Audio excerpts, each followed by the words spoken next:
ભરમાં વધી રહેલા સાયબર ગુનાઓને અટકાવવા ગુજરાત પોલીસ હવે ખાનગી સાયબર એક્સપર્ટની મદદ લઈ રહી છે, જેના ભાગરૂપે એન્ટીવાયરસ સોફ્ટવેર કંપની દ્વારા સાયબર એક્સપર્ટની ટીમ તૈયાર કરવામાં આવી છે, જે રાજ્યના નાગરિકોને સાયબર ગુનાઓથી કેવી રીતે બચી શકાય અને ભોગ બનનાર નાગરિકોની કેવી રીતે મદદ કરી શકાય તે માટે મદદરૂપ થશે। એન્ટીવાયરસ સોફ્ટવેર બનાવતી કંપની દ્વારા આવા ગુનાઓને અટકાવવા એક હેલ્પલાઇન નંબર પણ જાહેર કરવામાં આવ્યો છે। તેના પર ફોન કરવાથી તમામ મદદ વિનામૂલ્યે મળી રહેશે। એટલું જ નહીં, સિનિયર સિટીઝન સાયબર ક્રાઇમનો ભોગ બને ત્યારે કેસ લડવાથી લઈને તમામ મદદ કરાશે। ત્યારે સીઆઈડી સાયબર ક્રાઇમ સાથે રહીને સાયબર એક્સપર્ટ કામ કરશે અને સાયબર ક્રાઇમનો ભોગ બનનારને મદદ કરશે। ये आज हम यहाँ पे जो लॉन्च कर रहे हैं, ये हम सिटीजन लोगों के लिए, जो नागरिक लोग हैं उनको साइबर फ्रॉड और साइबर क्राइम के लिए हमने एक हेल्प डेस्क नंबर जो शुरू किया है आज।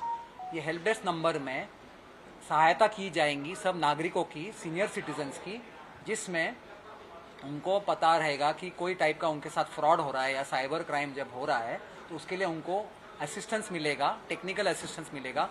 वो मोबाइल है, कंप्यूटर है, लैपटॉप है। नेट प्रोटेक्टर एंटीवायरस जो हमारी कंपनी है लास्ट 30 ईयर से साइबर सिक्योरिटी और एंटीवायरस में रिसर्च कर रही है।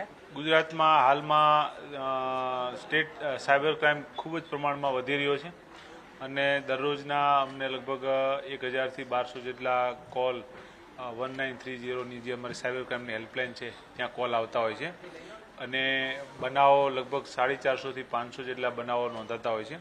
એમાં लगभग 80% બનાવો સાયબર ફાઇનાન્શિયલ ફ્રોડના હોય છે અને लगभग 20% જે બનાવો છે એ સોશિયલ મીડિયાને લગતા, હેરાનગતિને લગતા, પરેશાની, હેકિંગ આ પ્રકારના બનાવો બનતા હોય છે। તો આ બનાવોને રોકવા માટે અને એમાં ટેકનિકલ સપોર્ટ કરવા માટે આપણે ત્યાં 1930 એક હેલ્પલાઇન છે। આ હેલ્પલાઇન 24 કલાક ચાલુ છે।